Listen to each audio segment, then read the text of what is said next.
এই যে এটা সবাইকে দেখাচ্ছি, এটা কি জিনিস দেখে তো কেউ বলতে পারবে না যে এটা কি, না বললে। সেই জন্য আমি বলছি যে এটা হচ্ছে, মানে এত গরম পড়েছে, দুধ রোজই দেখছি দুধের প্যাকেট কেটে আছে, তো কি করবো অত দুধ নিয়ে। আমি সকালবেলা ছানা করে রাখলাম যে শুধু শুধু আমি খেয়ে নেবো ছানা, বা যে রুটি ফুটি দিয়ে খাবো। এখন দেখলাম যে আমার হাজবেন্ড এটাকে পুরো একটা এরকম একটা টেক্সচার বানিয়ে আমাকে দিল, বললো যে সন্দেশ বানিয়েছি।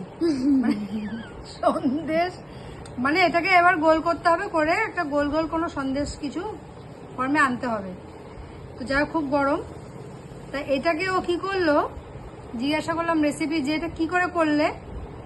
হ্যাঁ, বললো এটাকে ঘি দিয়ে চিনি দিয়ে নাকি আগে জাল দিয়েছে, জাল দিয়ে তারপরে ছানাটাকে দিয়ে এতক্ষণ ধরে ভেজেছে, ভেজে পুরো এটা একটা মিষ্টি তৈরি করেছে। তুমি নাড়ু বানাচ্ছ কেন? তো আমি এটাকে আর কোনো শেপে দেওয়ার মতো আমার এখন আর কি ইয়ে নেই, ধৈর্য নেই, তাই জন্য আমি এটাকে আমি মিষ্টির ফর্মেই বানাচ্ছি, গোল গোল নাড়ুর মতো।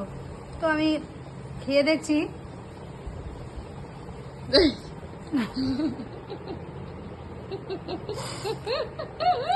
সত্যি খুব ভালো, কিন্তু তার আগে অনেক মুখ করেছি আমি যে আমার ছানাটাই নষ্ট হয়ে গেল, কালো আমি যে পুড়ে গেল বোধ হয়।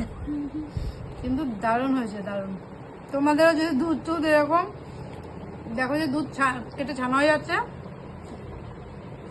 একদম এই রেসিপি করে খাও, দুর্দান্ত দুর্দান্ত, মানে সত্যি কথা বলছি, কোনো কথা হবে না। হাজবেন্ড জিন্দাবাদ।